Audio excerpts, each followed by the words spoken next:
All right, we're live. Hey everyone. Peace, everyone. Yes, hey everyone. I'm so excited for this live stream. As you all can see, I have with me the digital loctician, um, uh, Jocelyn Renee, aka the digital loctician, as a lot of you all may know. This is so amazing because the way that I actually reached out to you is really funny because we kind of like had mutual connections, but also the way that you've like helped me on my lock journey before I even knew that I wanted to go on my lock journey was really inspiring. So Oh, I'm wow. glad you're on, and also glad for everyone else to um, get to ask questions because I think that sometimes I don't feel like I have enough expertise or really a lot of expertise. I just have my own experiences, so it's nice to be able to bring you on and get your opinions about things as well. Yeah, I'm super grateful to be here and honestly touched that I was able to help you. And it still blows my mind, like impacting people along their life journeys, like virtually. So Yeah, thank you. for sure, for sure. All right, so what's up, Crimson YT? First in chat, come on. If you're here in the chat, say what's up. Throw an emoji in the chat. How are y'all doing today? And if I'm looking over here, then I'm looking at my laptop because I have everything on my laptop, so I can see y'all's comments. We're gonna get your questions in a minute. So if you have questions about any of the topics that we're about to discuss, we're about to dive deep, y'all, for real. Deep, We're about to okay? dive into yeah, for real. Like we're Like, about to dive whoa. into a little bit of internalized thoughts about just like Afro textured hair. In addition to lock care and maintenance, we're also going to talk a little bit about locks and spirituality and how that journey is. Because a lot of you all as well are experiencing just a different side of the lock journey that you probably right didn't expect to experience. And again, if you have questions, drop them in the chat now. Um, and also, I'll just ask first. I'll just ask you, Jocelyn, what was the first like? I guess how did you start your YouTube channel? Like, how did you start the digital loctician? Was it always your intention to start a channel about like hair care, or was there some other interest that sparked you, and then it just turned into like the lock maintenance and everything? Yeah, so I mean, I feel like that's definitely a divine question for the topics that you want to cover today. My channel originated when I was in college, and I was actually transitioning to natural hair from being relaxed for years. And everyone, well, let me not say everyone, my immediate family, immediate friends were just like, why are you doing that? My hair Mhm. was relaxed, it was straight, it was mid back length. Like I had always had long hair, long relaxed hair. And so when I decided to transition to natural, and particularly when I did the big chop, people were just like, "You are a nappy head. Like you look like a boy." Like it was just all this negativity, like Wow. physically around me, and I decided to reach out to the online community because I needed some place to put these thoughts and these feelings and to like honestly seek advice because at that time I had no idea how to care for my natural curl pattern. And so I was on forums, on blogs, and I was like, you know what, I'm just gonna start my own blog. And so that is where my blog and my channel, that's where it originated. That's where it came to be. Wow, that's a lot. That's a Right? lot. And it's crazy how a lot of these things I'm sure almost everyone here can relate to. Put a one in the chat if you relate to that. Hey, cool gamer, what's up? Put a one in the chat if you relate to like how you said you um were relaxing your hair and you just decided, hey, I'm just gonna rock it natural. and the comments that you got from people around you. And I actually talked about like in a previous live stream I um, that I did. Hey y'all, hey, that a lot of the comments then can often come from like people closest to us, like family and friends, and sometimes they don't mean it like they don't even mean it like, oh, you're, as an insult, but like Oh no, they sometimes meant it. oh, what's that? I said no, they meant it. Oh yeah, yeah, no, actually, like they'd be like, nah, that's not. They'd be like, I nah, could, don't. I could, I could never do that. I could never. Why would you do that? I would never do that. It's just like, Right. but it's my head. It's my hair. Uh, But so that's it yeah, right there. That's it. What you just said, literally what you just said, because it's their own insecurities reflected back at you. And that's with anything it that took me a people, long time to get yeah. to that part. To accept that it's you projecting your beliefs on me versus me internalizing what you're saying about me. Um, to even continue on the journey, it took me a minute to. Oh, I see why you said that. But before Yeah. that, it was tough, and I'm forever grateful that there was an online space where my hair, my natural beauty, could be celebrated, and that is why I always strive to be that space for others because you never know what someone's like going through in their home, even. You know what I mean? Yeah, for sure. And I think a lot of us also just grew up with that being the norm, that like conversations around hair, but using negative stereotypes like the good hair thing, or you don't have good hair, don't do that hairstyle, or something like that. Those were just like, so in some of our households, just regular conversations that we didn't really think much of until we actually were in a community, like on an online community, that was conscious of that, of how that was kind of like dehumanizing in a way to just our self confidence, us as a person, something that we naturally grow out of our bodies Yeah, and don't really realize the impact that that makes until years and years and years later. Um, so yeah, I'm excited for these topics because I feel like I have a lot of questions that we probably will get like into it as well. Y'all in the chat, what's up? If you're just coming in, um, say hey in the chat. We were just discussing some um like when you decide to just do something different with your hair that other people don't expect, sometimes the comments like, oh, why are you doing that, or you're gonna look like this, you're gonna look ugly, you're gonna look masculine, and how other people perceive you may be like just a reflection of how they even see themselves.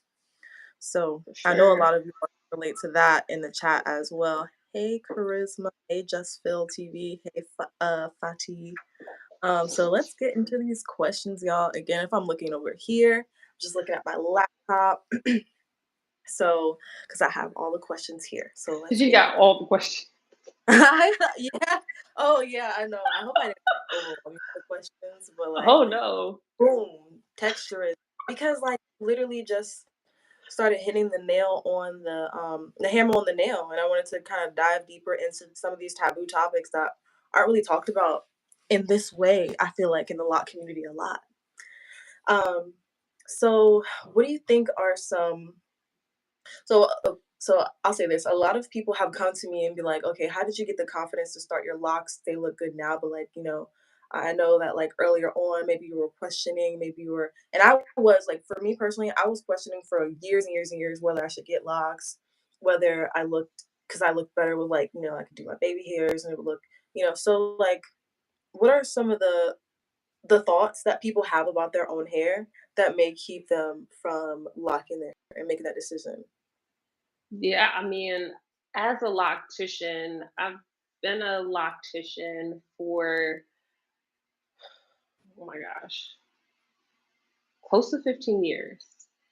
And, or I've been cultivating locks for 15 years, been a certified loctician for about 9 years. I've come across hundreds of people, started hundreds of locks, and a lot of conversation is around how they're going to be perceived and also what their um what their own like they s- a lot of people come to the lock journey with limiting beliefs. Like they have limitations on how beautiful they can be because they have locks, or um my husband or my mom doesn't think I should start locks. Like, and those are often the questions that I make it a point to ask during the consultation, because me personally, having started locks 3 different times in various stages of my life, I know that a lot of what it takes to keep going or to push past the resistance from people around you is going to come from within. It's going to come from Yeah. what you believe. And it is really hard if you place more weight on Mm, other people's perception or belief of you. Um, and so it's always about what can my hair do, or should I do this? Am I going to look right? How are my grays going to look? I mm, don't. What about my hairline? What I have this spot here. How is that going to show up in locks? It's so much fear yeah. around it versus, like, I want to say one of the biggest lessons that I've learned and I often see other people learn with locks is like acceptance and Mm, embracing their hair, their curl pattern, their density, that like one spot you had when you were a kid, like just starting yeah. to embrace those things is a big part of the journey.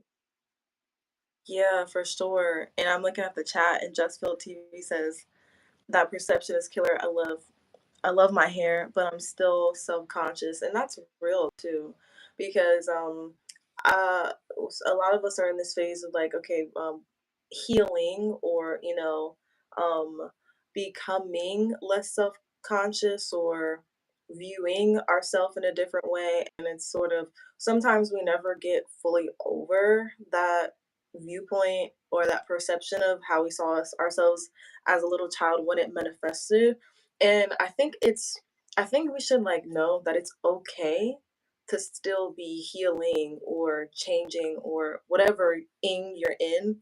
And it's okay to mm, yeah, I'll say this. It's okay to never arrive at the end of that. Like it's okay to never arrive on the other side of like healing, because sometimes like a lifelong journey of like processing or healing. So, or accepting. So it's like sometimes we say, "Oh, I fully accept myself." Like self acceptance is a lifelong journey. It's okay to not fully accept yourself, because tomorrow there may be another thing that you have to learn to accept over and over and over again. Maybe you think that you've like accepted it fully, but it's super like up and down and up and down, and so it's okay to to not fully be healed. And another thing too is with the self acceptance thing in what how people perceive you. It's uh like how you perceive yourself is kind of like how you teach people to see you. I know, like for me, I was known as a part of my style. I feel like I was known for doing different hairstyles. Like, oh, what's Lauren gonna do with her hair next? What's she gonna do?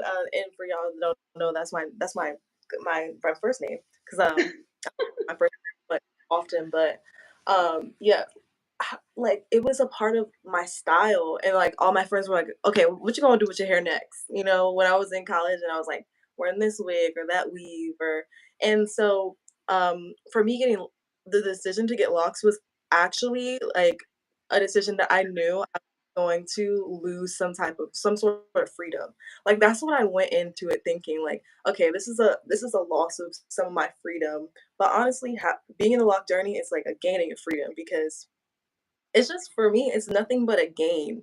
Because all those hairstyles, I didn't really see, I had the time to express that, and when I did, it was awesome and amazing. And if you feel the need to express that, then express all you need to express, why you have it and why you can and why you want to. But I think there comes a time in maturity where you simply realize that sometimes, doing the plain Jane thing, or sometimes just it's a lot more versatile to what am I trying to say? The versatility that you thought that you were missing, whatever you thought you were missing out on, you actually gain so much more of going into that journey and seeing that there's so much more into it than like what you perceived from the outside looking in. And people still think that people are still asking me like, how do you do like you obviously like wearing one hairstyle because people like you either have your hair in a ponytail or you have it out. There's no like kind of in between. And they're like, well, I thought about locking my hair, but I won't be able to do this and that style. And I'm like, well, when you Do get all locked, of it. you know? So that's really interesting. Let me get these comments. Hey y'all. Uh Fatih says definitely agree. Jess Phil says I swing in a range between I look great and I look like a degenerate in my mind. Oh That's my god. real. That's so real. Look in the I feel mirror. like that sentiment, it rings true for me too, but I oftentimes I catch myself and I'm just like, that's my nana's voice in my head. Seeing Oh, somebody that has locks and being like, why they do that to their hair, or what, they not up to no good. It's just like that is some old program. That ain't even my thought for real. It's someone else's thought, and I'm just like putting that on myself. So I'm just like, no, I look good. It was funny. I feel like one of recently I was trying to find a picture of my hair like freshly retwisted, and like the majority of my camera roll was like my roots fluffy and full and like never done. I'm like, girl, did you ever do your hair? Like, come on. But I really like my roots full, and beginning the journey, it was difficult when I was like in corporate America with locks. And feeling going on job, like I said, I was in college. So from college, I was trying to get my foot in the door, and so was going to job fairs and trying to get a job offer before I graduated from college. And I remember wearing wigs, trying to like make my hair like smooth so people couldn't tell that I had natural hair, that I had started locks.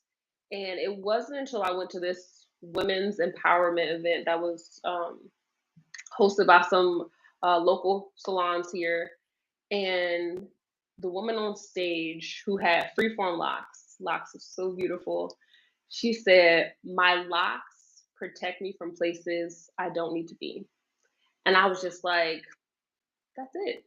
That's it. Like I'm just gonna wear my locks. I'm wearing it. If I'm not accepted or I get the side eye, that's just my hair telling me you shouldn't need to be up in here. You don't need to. I'm good. Thank you."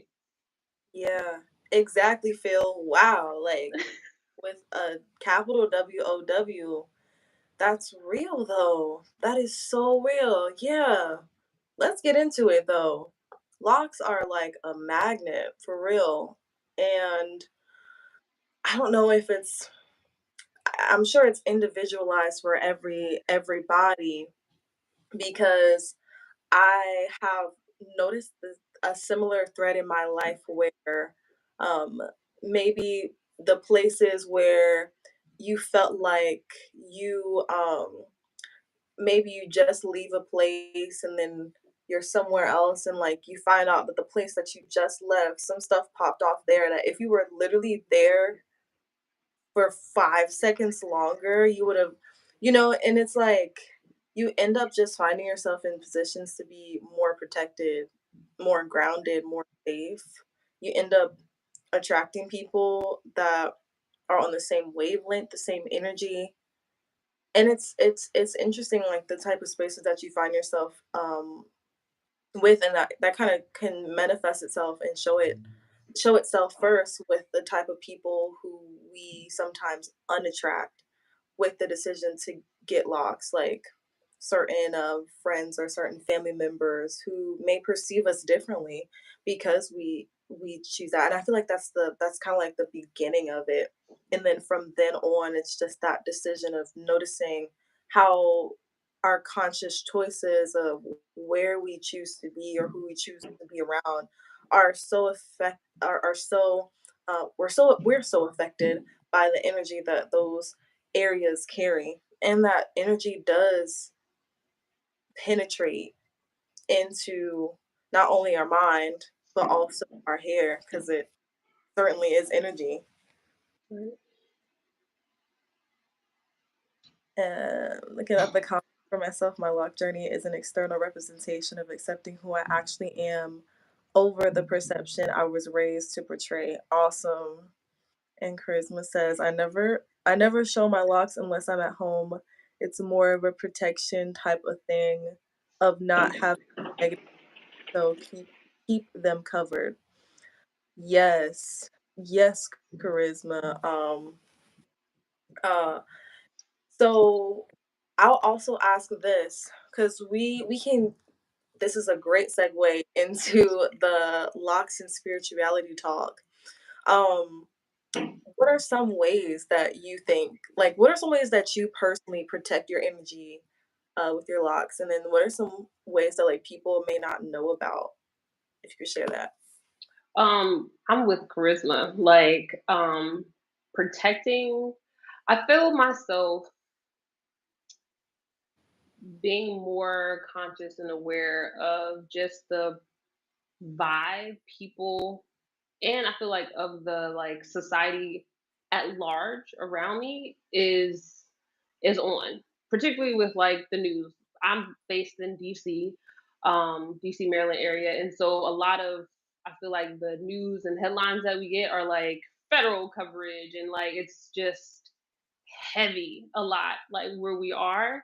And so there are some instances I'm just like I could feel the weight of just, just the energy around me, and so I'm covering my hair. If I'm going out, I gotta have my hair covered. I try my best not to wear a bonnet and to put it into a head wrap.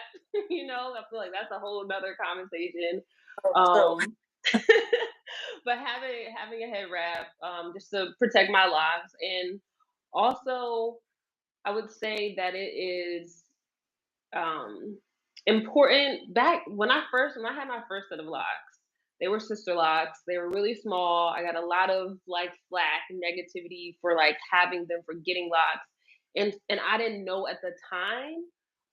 I wasn't aware of like the energy transference from even the person doing your hair. Like I wasn't doing my hair when I had sister locks, and so just having someone else in your head, what energy they're bringing to your head, um, people's perceptions or your immediate circle that you have around you, what energy they're giving you and how your hair is holding on to that. I was not privy to how to release that energy. I feel like now I'm in a better space. I know more about detoxing my hair and staging my hair and taking baths to cleanse myself. Have you ever done one of those like a salt float, a float spa? floating the deprivation tank. Yes. Have you tried Yeah, that? yep, I have. Yeah, it's good. It is It's good. amazing, but I felt even more so. I felt like it cleansed the energy in my hair. Wow, Like yeah. that was huge to me. I'm just like, wow, I feel so much lighter after being in that flow spot, the deprivation chamber, in addition to like meditation and yoga, like those things that internally ground me. I find that my energy is more balanced in my crown, right? Mhm, So protecting your energy, it definitely looks like um meditating, practicing your like centering yourself first and foremost. yeah, It looks like cleansing your hair, so doing soaks with your locks. I don't believe that it's enough to just, shampoo your hair in the shower or under a sink. Like you need to soak your locks at least once or twice a year just to really get deep within the locks. And also, if you feel energetically low or like heavy, putting your hair up or away under a head wrap is a way that you can again go more so within, but not allow your hair to pick up on other things. yeah, Um, yeah. for sure, for sure. And excuse me, I've got to be completely honest. I at one point just did not wrap my hair regularly anymore. I used to wrap my hair regularly whenever I would go out. And I think the reason, to be honest, the reason why I did was because I was like in my first couple months of my lock journey and I just like didn't want to Didn't go want out it. like with my hair like in that first couple months. It was kind of and so I feel like for me it was more so of like a fashion thing. It was more so of the look and I've actually really been heavily considering in January doing a 30-day head wrap challenge. So Mm, um yeah, I don't know. Maybe hey y'all stay tuned for that. I don't know. I may really do it. Because I feel that also like with my own meditation practice, because you mentioned meditation and yoga and about just it comes from the inside really, because I feel like yeah, this is really just a reflection of what's on the inside portraying itself outward. That's why yeah, I say and if it's from the inside out, then the work originates from within. And that work, including what you eat, what you feed yourself with, and the energy that you feed yourself with, because everything is feeding like through all the holes, the eyes, the ears, the mouth. What are you feeding? What are you taking into your body through everything, all your senses? And yeah, to answer your question, charisma, a deprivation tank is it's called sensory deprivation tank or um floating tank. Like there's a couple of names to call it, but overall you're in a tank with about it's not even probably a foot, right? It's like yeah. I think it's like 18 inches. water. Yeah, Yeah, like yeah, and the salt content is so that you are floating on the very top of the layer that your body is withdrawn from all of your senses. So you go in a tank. I feel Um, like when you say tank, I feel like it was more like a clamshell. Cause it was tank I sounds like they're dunking you. dark, like it sounds like a dungeon. It's Sounds like like the dungeon. It's like a clamshell. yeah, I've seen some that look like a dome, right? Like Yeah. some of them Okay. Yeah. the one that I was in, it was like you slide the door back and it's sort of like a tub and you kind of get in the tub. Yeah.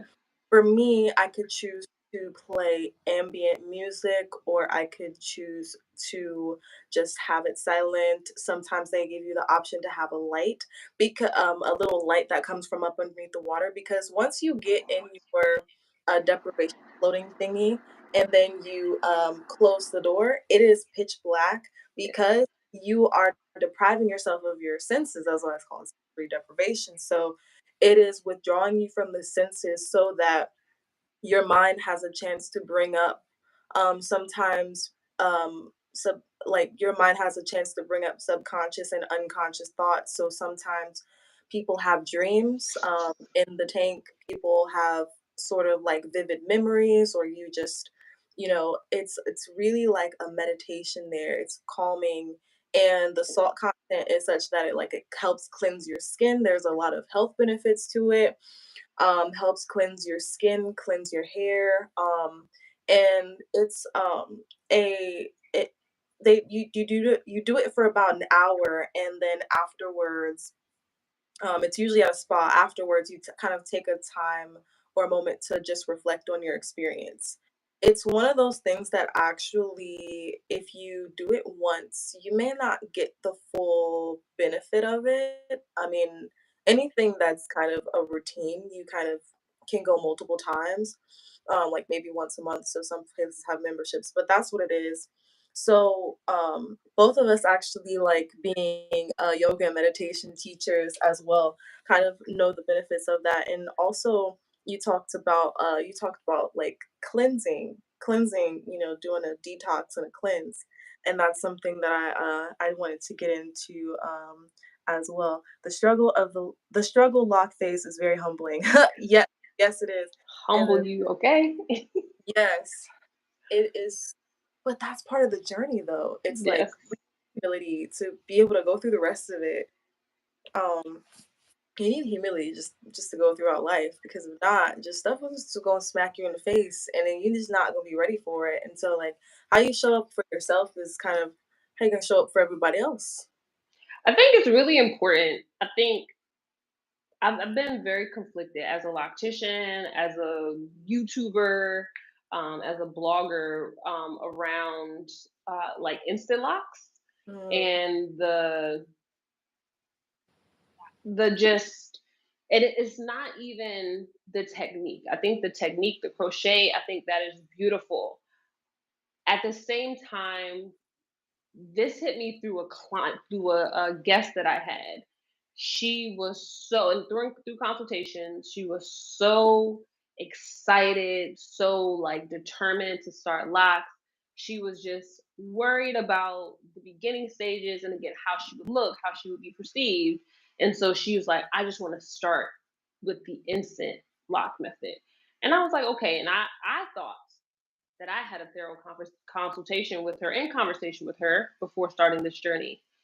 When I tell you I started her locks, she came back in tears, like just hurt because I felt like when you start your lock journey and you have to allow your twists or your coils or your braids or whatever to like mature, like you kind of transition into having locks, but to go from loose hair to just now lock, the perception of you from other people, I think mm, it can be too much to handle because you go from like, oh, you can have, the coil out, and we're used to that. We're used to the twist out to go from, oh, now you got thick locks. Like, what's wrong with you? Why would you do that? And you hear that all the time. There's no hiding behind, oh, I thought it was a twist out. Some people will say something and other people will not say anything verbally. But once you start and they look like locks, people are going to vocalize wow.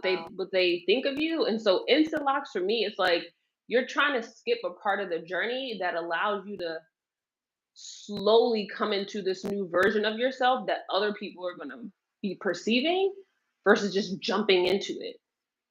Wow. That's an interesting story, and I think I've heard you tell that story before, in a video that I feel as well. It may be unsaid, or maybe there was I'm sure there was a lot more to the conversation that you personally had with her, but also maybe that there's a feeling of, uh, misalignment with the em like, the embodiment of your hair in that style and have it be something that, like, is happens naturally. Like, you don't have to do really anything to have locks. You just have to leave your hair alone and it locks up. You don't have to retwist your hair. You don't have to use a crochet needle. You don't really put it in any two-strand twists or coils. That would be free-form locks, right? But it was something that happens so naturally with Afro texture hair, or with honestly any type of hair texture, just depends on how long. And for that to happen instantly, like overnight, all without much processing on how the physical representation is going to meet the internal revelation that you have when you go through a lock journey. I think that, like, maybe there was some unspoken, or maybe he didn't understand, that part of it, because there's a lot that you don't understand about the lock journey until you just go through that part of it, and I feel like, maybe rushing into the physicality of that journey that people feel internally, can be a lot too. I would say that I've had conflicting, thoughts about instant locks, but then I also, realized that and I feel like with you being a loctician, this is like a conversation to have. Even within the instant lock phase or instant lock journey, there can be phases of maturation, or there are phases of maturation, right? Because think about it, locks are when you go through the lock journey, and then you have mature locks. Locks are like a bundle of so many different hairs over a certain amount of months and years. And when you get instant locks, you don't have the amount of hairs that somebody like with, 3 years of locks that it looks the same. But on the inside of the lock, the instant lock is pretty much just a shell or like a mold for that journey. So like over time, and you can tell your opinion on this too, like with instant locks, like have you still seen those stages of maturation physically in the locks to where maybe start off like a little softer, and then you still see like budding or something of like a hardening in the lock, and then it, you know, gets more mature? Like how does that actually work? And it's interesting because I've also had people comment that have had instant locks before, saying that they went through stages. They felt like they went through stages even after getting instant locks. Yeah. So can you hear me? All right. Yeah, yeah, I can hear you. 'Cause my microphone went out, but with instant locks, well, first of all, let me say there's stages to the lock journey, right? You know, there's 5 stages. You have your starter locks, your baby locks, your teenage, your adult, your elder locks. With instant locks, your goal is to skip the first 2 stages. So, like the starter and the baby phase, you skip those and go straight to the teenage stage. But it depends on I would say the level of skill of whomever is doing the instant locks or doing the crochet technique, because some people can crochet it so tight that it is like a teenage lock and it has no room to move, versus someone that can just get it to like right at the beginning of that teenage stage, and so your hair will still have some expansion before it constricts, or and condenses. So it really depends on how it's done, but either way, you are going to have stages, right? You still got to grow through the teenage, you still got to get to that adult stage, and then you mature to that elder stage. But what I'm talking about specifically is that baby and starter lock stage. That's the stage where you're talking about being humble, and you're talking about being like seeing your hair transform. You miss that and you jump straight into like your hair, it looks very much locked. I'll also say that with instant locks, let's say someone started that has, let's say, 8 inches of hair. You start your locks with 8 inches of hair and they start just twists. Your twists probably going to be like 7 inches. Like you're not going to see that much shrinkage with the twist that you just start.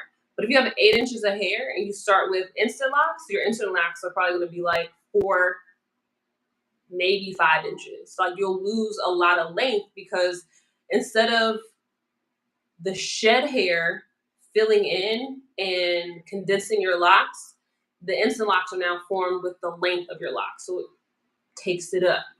Mm, Versus as it's naturally maturing, you have some shrinkage, but then you start to see it shoot and get longer.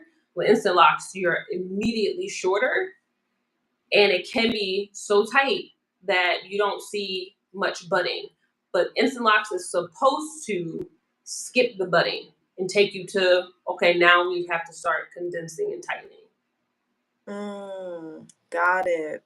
That makes so much more sense because in that baby stage, there is not a lot of there may be shrinkage, right? But like in that teenage or baby stage, and then the there's a baby stage. Is there one Starter, between the starter, baby, starter? teenage. Yeah, in the teenage phase is when you really see that, oh, this ain't going nowhere. Like it's part of my now. And it's and then kind of that realization and that process of like, oh, this is what my hair looks like now. This is what it does. And I feel like, yeah, those stages are there for a reason to kind of prep our mind into that final destination. Um, wanted to look at the chat. Phil said, yeah, Phil says, I started mine in July. The scalp irritation honestly was the hardest part. And through my a little trial and error, I figured out what works, and my growth is right. Oh, night and day. Oh yeah, yeah, that's awesome. A lot of people struggle with like scalp issues as well. Charisma says, just letting my locks do what it needs to do and wants to do naturally. It taught me how to be humble and patient for real. For sure. And I also like think this is a great segue back into the whole spiritual aspect because it's all tied into it. Spiritual growth isn't really, it may seem linear at first because sometimes we go into such a, I guess, such a high with our spiritual growth, and then maybe we feel like we take back steps because something mentally comes back up that we felt like we dealt with before, but like we really haven't dealt with. So how like in the in the journey of that, I guess, in the journey of like ascension or like ascension of the mind, how how have you perceived that your lock journey has really helped you with that? Um, my locks have taught me so much. Um, and being in a position to cultivate the locks of others, I've also been able to see a lot of the as above, so below. Mm, In that, how you treat yourself is all of what is going to show up in your hair and in your scalp. One of the things I always tell people and say is that healthy locks come from a healthy scalp. So if your scalp is not right, your locks are going to be ultimately impacted. And so, on the lock journey, particularly, let's say I was once upon a time very much subscribed to like grind culture, very much subscribed to I got to be busy, busy, busy all the time. If I'm not busy, if I'm not like staying up late, working really hard, always doing something, like I'm not productive. I'm not showing up. I'm not being the best that I can. I need to lose sleep now so that, I can have everything that I want. Don't do that. But mm, once upon a time, I was doing that. And how that showed up for me was my scalp was very irritated. My scalp was very tender. I felt like my locks were they were brittle. Honestly, like when I was not treating myself well, my locks suffered, and I feel like a lot of times people I would just even say myself, will look to external things like, oh, this product is trash, or I don't want to, I'm not using this anymore because look how it made my hair feel without taking any type of responsibility or accountability with like how am I drinking water? How am I getting sleep? How frequently am I washing my hair? Am I cleansing my scalp? It wasn't until I started to take responsibility for me, just like, oh, my hair is thriving. That I don't have that patch itching in my hair no more. Like, oh wow, I guess I really did just need some sleep. Maybe I needed some water. Like it really for me more so than anything it was very much of a what I want to say an internal health. Like my internal health, my locks really allowed me to see how my internal health needed to be addressed. Um, and it's those things that I feel like are intangible, like stress. Like it's not like, oh, let me get a pound of stress today. Like, we don't quantify that necessarily, but I feel like we can subscribe and we can take on a lot more than we need. And our hair and our scalp, it is telling us things like my learning to listen to my scalp through having locks, or learning to listen to my hair through having a locks allow me to see when I am getting back into the mindset or the habits of not taking accountability or not taking responsibility for myself. And so that's forever one of the things I'm grateful for having locks to be able to see it, because with loose natural hair specifically, you can cover it up.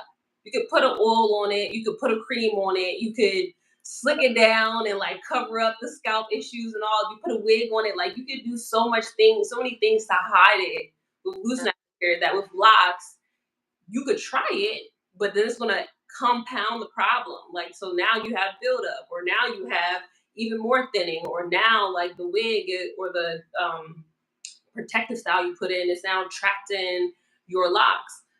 But I feel like with locks, you gotta address it, or you'll just make it worse. yeah. Wow. That's so good. That really hits home for the whole holistic journey of everything, and how just I feel like especially in America, like in our society, we're taught to kind of we're conditioned really to think that it's okay to put a band-aid over everything instead of like our health, everything health wise, instead of just kind of getting to the root problem, because our society is set up to be one of convenience and not one of long-term sustainability. Yeah. Be convenient, and if it's done fast, and it be can be done quick, and if I can get back to work over here, and I can get back to my hustle and bustle of life, and I can just slap some hair grease on my scalp and just and just slap some whatever over it, then I'll be fine, and I can get back to whatever I was doing over here, and then I'll deal with all that.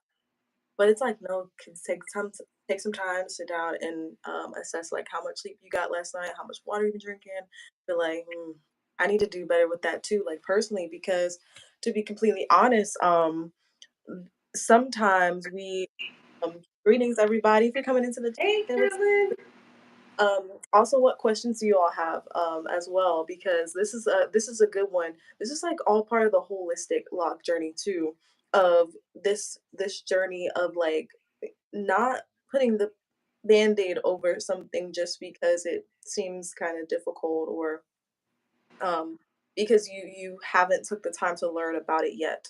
And you mentioned like in the very beginning of like sometimes we just don't take the time to learn our hair. We don't know our hair that much. We don't know what products work. We didn't know yet because we've been covering it up with either like a relaxer or wigs or this or that. In this lock journey, you can't do that. Everything's uncovered. You have to take the time to learn what is right for you, and that looks different for every single person. So I want to get into this briefly, and then hopefully we can circle around to also the importance of winter lock care maintenance, right? Because I feel like a lot of people want to know that as well. How do you maintain it in the winter? I know how I do it, but I know again it's different for everybody. But I did want to also touch on a video that I saw she made about I think it was maybe a or maybe it was a longer video. It was a longer video, and you were talking about the crown chakra, right? A lot of women, especially, we we subconsciously use like wigs or weaves or crochets to protect the crown chakra. About like it's a subconscious thing, but rather like these protective styles are really protecting our energy, just like you would wear a head wrap or like a head covering, or your mom told you when you were young, put on your hat. It's hot outside. I mean, it's cold outside. Put on your hat to protect your hair. And how we can bring that kind of like subconscious manifestation of wearing I guess something that may not be as effective as locks and bring it into kind of like a more conscious lens of the crown chakra. Do you remember making that video? Me? Yeah. I can't recall that one in particular. But so the question is, what can you bring in to protect your crown chakra? Not having locks? So the you talked about that it was a subconscious manifestation of protecting the crown chakra. Yeah. Wearing wearing a wig or wearing the crochet. That's a subconscious. It's like you're not aware Yeah. of the protection that you're trying to achieve, but you may still feel vulnerable in your life. Yeah. I mean, Yeah. I can absolutely see that. Like I don't I feel like I don't recall that video, but I do know that I see it a lot. Um and it's crazy because the reason why I'm even aware of this is because I have a daughter. And I feel like I'm so aware or cognizant of the ways in which her hair is celebrated, or I celebrate my hair to show her how she can celebrate her hair. But I also see when she sees other little girls at her school, she is 6, and she's in first grade, but she sees girls in like kindergarten and like maybe second grade that have braids and long ponytails in their hair, and she'll come home and say, "Mom, I want my hair like this." And I'm just like, I mean, I can do it, but I want you to know that it's fake hair. She's like, "No, it's not fake hair. Like these other girls have it." I'm just like, "No, they had to put artificial hair in their Mhm. heads in order to have their hair that long." And she's like, but why would they do that? And so having conversations with her around how it it can be seen as protected, but it can also be a way that we just kind of just put our beauty to a standard that can be what do I want to say, like put on a shelf or like seen in a magazine. Like it's very rare that a child, a little girl even, is celebrated for just having little bantu knots or having her loose curls and like it's just in some barrettes. It's not until she has the slick baby hairs and the long ponytails that everyone's like, "Oh, baby, you're so cute." And it's just like, but what is the celebration with us? And then we see that manifest with older women Wow. getting long weaves, long wigs, so that they can get the compliment, "Oh, girl, I love your hair. Oh, that looks so good." But the minute you snatch off that wig or take off the weave and you're just wearing your loose hair, it's broken off, or maybe it is thick, maybe you haven't taken care of it, but you're not celebrated in that same light, is a protection of that ego or that part of yourself that is looking for attention, that is looking to be celebrated, but was never given that acknowledgement unless the hair looked this way. And usually, this way is some type of European standard of long, straight hair. You know what I Mm, mean? yes, for sure. A lot of women that I know personally have admitted feeling more celebrated when their hair is in a certain style, or feeling more seen by whether it's by the male counterparts or Mm, um, their family members, or even like respected more, yeah, whether it's a place. And you also having those conversations with your daughter is so super important, that to make that awareness that hey, uh, I can still, you can still do the hairstyle, but you know, realizing what it means to you, and also what it may mean, even if they have other people's hair in their head. That whatever it means to you, it has to be something that you want to do because you want that style for you, and not to be uh, seen in this way, because I feel especially it starts in the household, like, all of the comments that maybe even put these things in your mind, like, earlier or one of the first conversations, you talked about hearing your aunt's voice in your head instead of your own voice, saying those things that you didn't really say those things about yourself, that there were other people's voices saying those things about you. yeah. I mean, it's big. I feel like I locks and children, which I believe is no coincidence that the growth stages of locks are akin to like how if you have a baby stage, you got to start it there. That is by design because with kids, like they are not going to they're not going to do what you say. They're going to do what you show them. Like it's all perception. It does not matter. Like you're like, oh, your hair is so beautiful, but like you see how like here, I was so aware of this. Like recently, it was when my daughter, she was like, I want to wear my hair straight. I want to blow my hair out. Fine, cool. I'm here. Like I can take care of your hair. But she had her hair out straight, and everyone was like, "Let me take your picture. Let me see your picture. Like, let me take a picture of you." And it's just like when she had her hair in ponytails and like her regular little kid hairstyle. Oh, fine, good to see you. But the minute it's straight, let me take your picture. Come here, come here, come here. And it's just like those are the things that you're not saying that her natural hair is not beautiful or not celebrated, but how are you acting when her hair is this way? And I feel like it's the same with locks. It's like I'm not saying you don't look good, but when you Mhm. wear your hair straight, I like it like that. Or when Yeah. you know what I'm saying, when you put a wig over your locks, oh girl, I like that. And so it's not that I'm saying your locks are bad, but I really like it when you cover it up. You know what I mean? That's real. That's real. And it starts in at some point you're catching it early to where you're instilling that in her early.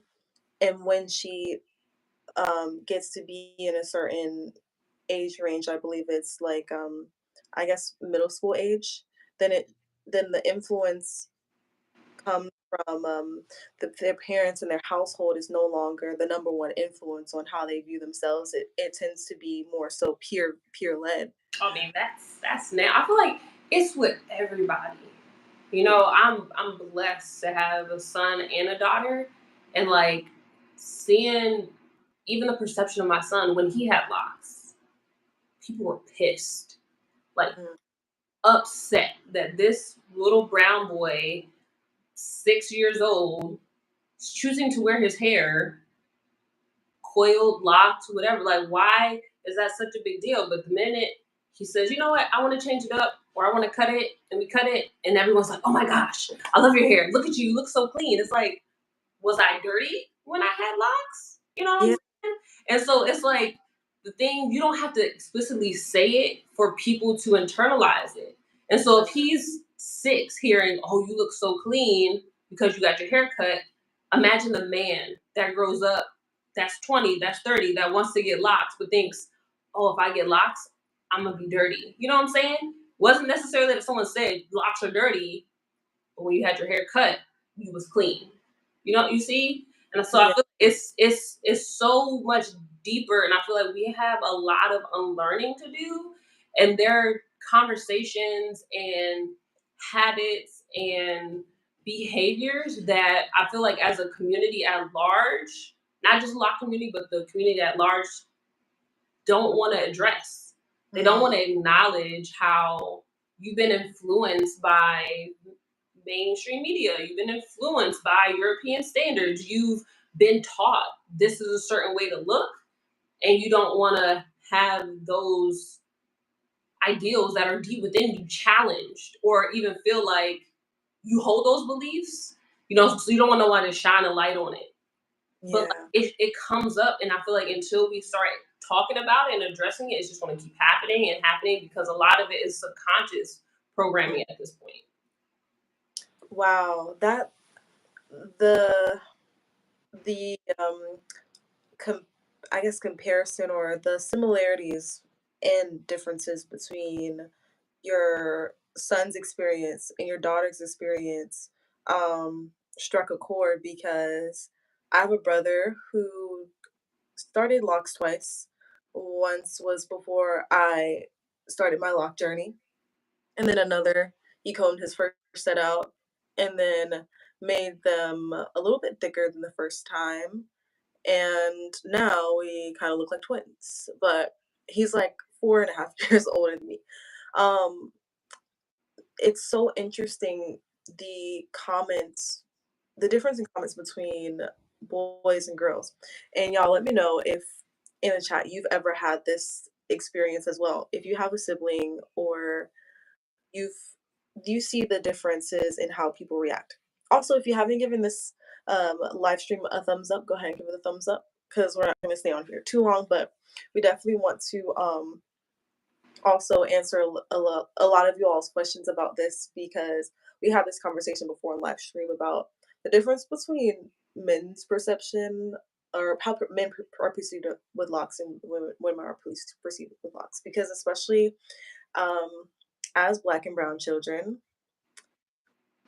there is just immediately a more aggressive um, tone around men's hair than women's hair. That's just a given. So, like, my brother's experience with it was he got a lot of comments like, what about like how you're going to be perceived in the workspace and are you going to clean it up here? Are you going to like get an edge up here or you need to still clean up your beard or you still need to have it clean and also when are you gonna get a retwist? Like it was always like, okay, what are you gonna do with it though? Like I see what you're that you have that lock style, but like, what are you gonna do with it? How are you going to make it look polished? And yeah, like, and it was a lot more it was a lot more negative, and there's a lot more. I feel like there may be a lot more fear around how men are perceived with locks, about how women are. It's more so on the beauty standard side. I get questions like, when are you going to retwist your hair a lot? But then I also get, oh, it's getting long. Like there's this praise for more length, like, oh my, your hair grows 3 years ago. I've had my locks for 3 years now, and started with long hair, 3 years ago was up here. My hair grows a lot faster than most people, which is kind of interesting to me as well because I didn't know it was going to do that. But then also it's kind of like the praise around the length and the beauty that is associated with it, which is I know it's beautiful. All locks are beautiful to me, but just the comparison and the difference in association is so night and day for me that me and my brother literally have the same hairstyle, and how we've been perceived is so different. And I just wanted to touch on that as well with you having both a daughter and a son in that experience, and if you've had a similar one. I mean, like 100%. I can recall, like I see it, I hear it vividly. The moment my son, he was 5.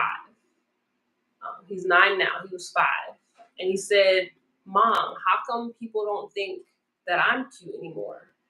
How come Mm. people don't acknowledge me?" Like those were his words because he had a sister. She's younger than him, and every time they saw them together, they'd be like, "Oh, you're so cute," to my daughter, who would not acknowledge him. Like it was like a switch flipped right around turning 5-ish. Like he just, as I feel like when he was up until about 5, super cute. Like people, oh my gosh, he's so cute, he's so handsome.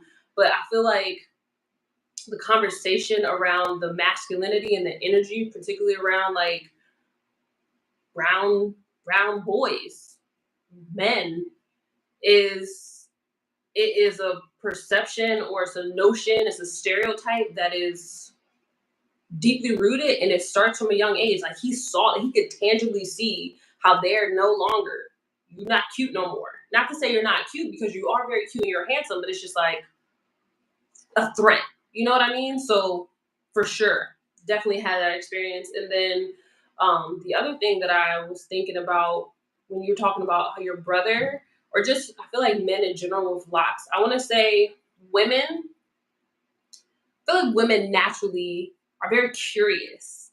We want to solve, we want to nurture, we want to understand. I feel like that is it's a feminine trait. We gravitate towards that. Whereas I feel like for males, a lot of times just want to lock my hair. Maybe I want to go to barbershop. I'm not trying to go get my hair cut every week. Like I just want to let it do what it do. And it's not so much of a deep journey, and they're not tied to this perception personally, but the stigma that's attached to it gets placed on them. And I feel like for men in particular that have locks, there's a lot to explore within the lock journey and how the growth of their hair, the care, the cultivation of their hair, their locks, parallels with the care, the nurturing, the cultivation of themselves and their own personal self care. Because as a loctician, I know I had to put a line. It was a hard line. There were very few men that I would allow as clientele because I feel like women, like as a holistic loctician, I'm just here to cultivate your hair. When you come to the space, give you an assessment of your hair, help you to see deeper into your journey.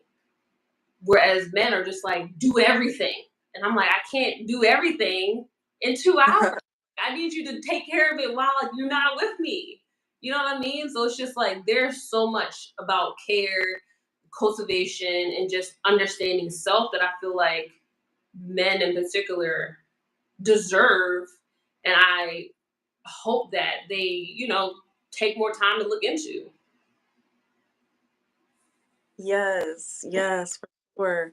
And the way that we do that is to just continue having these conversations Yeah. and not shy away from them in every aspect. And even when it feels like a disconnect. Sometimes maybe we feel like we need to shut down. Like for example, if you try to bring this conversation up with your granny who keeps making these comments about you at Thanksgiving because holiday season coming up, and Right. a lot of stress seeing seeing their relatives and everything like that. So just having these conversations and continuing, and even when you feel like maybe people don't understand, being the one to understand first, and Mhm. that all back to the whole humility thing. But just keeping these ideals and keeping community as well. So that is why the lot community is so important in the online community. Peace, Michelle. The online community is so important to find spaces where you feel supported, you feel loved and cared for, and you also have a family of people around you that are on a similar journey. So, yes, well, again, I definitely wanted to make sure that I answered everybody's questions on here. Thanks for everybody who joined the chat. I did want to also just ask before we leave, what is the number one tip that you would have for someone starting their lock journey or just started their lock journey? Because I feel like most so many people are like just starting their lock journey or starting even maybe their second or third time. Yeah. So what if Man, I feel like there's so many like ways that I could go into that. Um, but if we're talking spirituality, I would say you're just starting your life journey. Spend time with yourself, like actively looking in the mirror at yourself and affirming yourself, so that you are your first source of love and appreciation before you begin to seek it outside. Because you can get really deterred or turned off or like put down if you're looking for it outside of yourself and you don't receive it. So be that first source of love and appreciation for yourself with some affirmations. Um, and I have to tell this too, because from a hair care perspective, just starting your life journey, or if you've been on your life journey for a while, make sure you are incorporating some steam, some hydration treatments into your routine. It's essential so that you can maintain your moisture balance in your locks. Locks are not meant to be dry. They should not feel brittle. Should not be thinning. They should not be breaking off. That is not part of the journey. And if you're not gonna drink water like you should, right? Because I know that could be a challenge for a lot of us. Doing hydration and steam treatments will help to infuse moisture into your locks that you may not be getting enough internally. for So, sure, for sure. That put me in check too because I think I saw a post. Maybe it was on your Instagram. But that put me in check too because you say you posted something about like, here are the different types of ways that you can steam your hair, and I was like, oh, cool, steam. Okay, I was like, and then underneath you was like, but shower. shower is not steam, and I was like, oh, God, I had to put that there, okay? Because you don't know how many comments I get. Oh, I see my locks in shower. I'm like, that's not the same. It's ah, helpful. It is helpful, but that is not the same thing. yeah, okay, school and take out your notebook, y'all, cause that's a big one. Yes, congrats for starting your lock journey. Awesome, Friday, woo, cool. All right, so Amazing.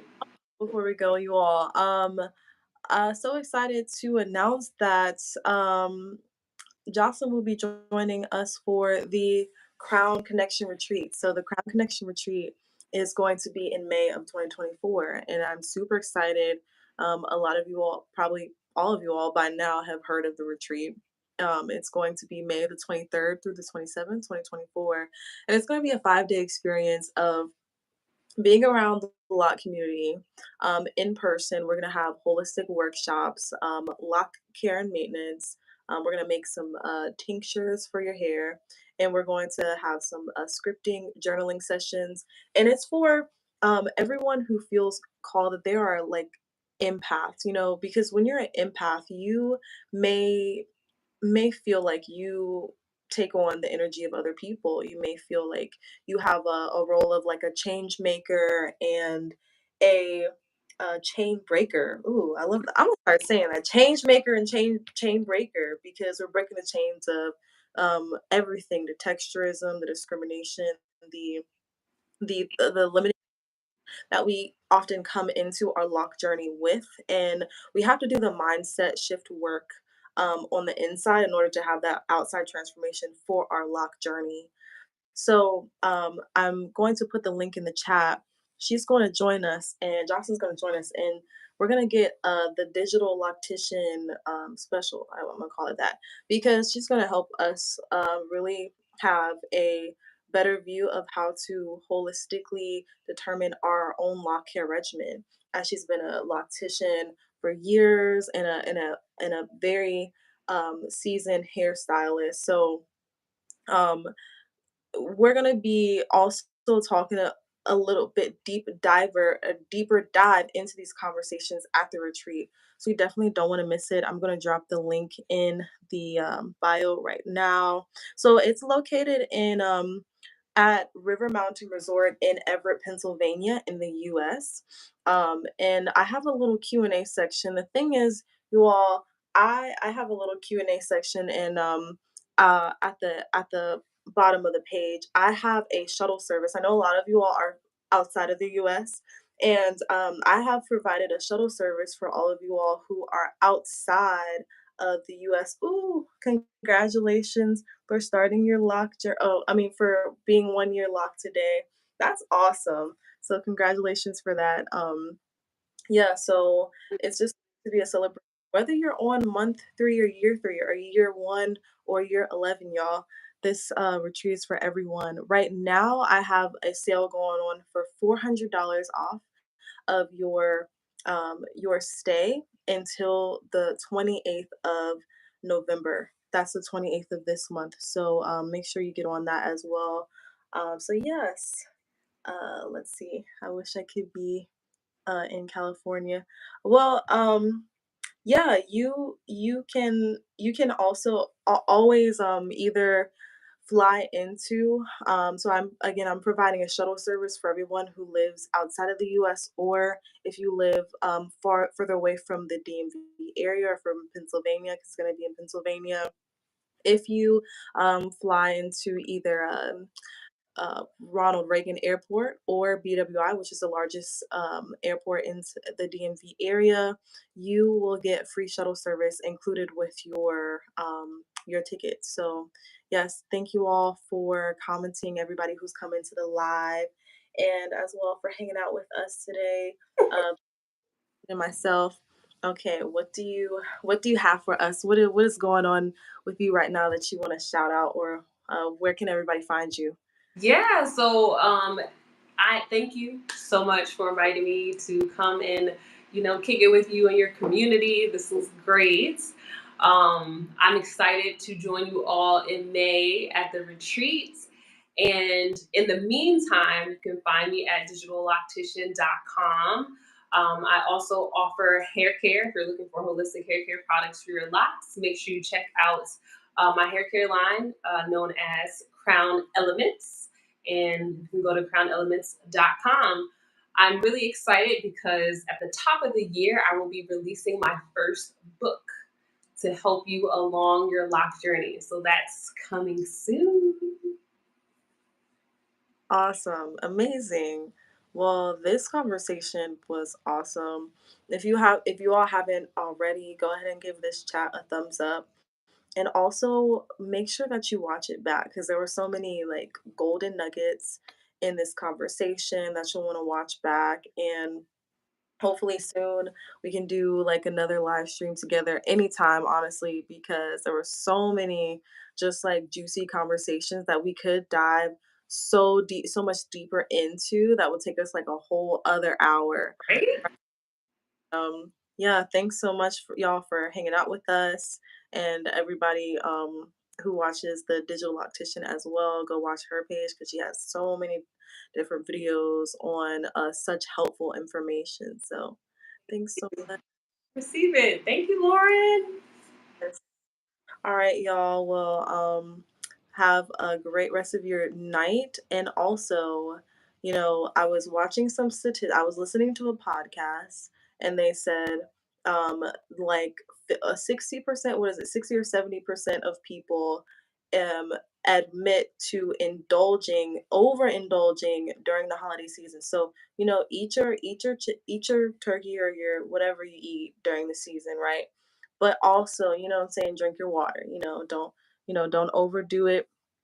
And yeah, just be mindful of the holiday season. Don't get too stressed as well, too, because it is about the love and the giving and everything like that. So have a great rest of your week, everybody, and continue to drink your water.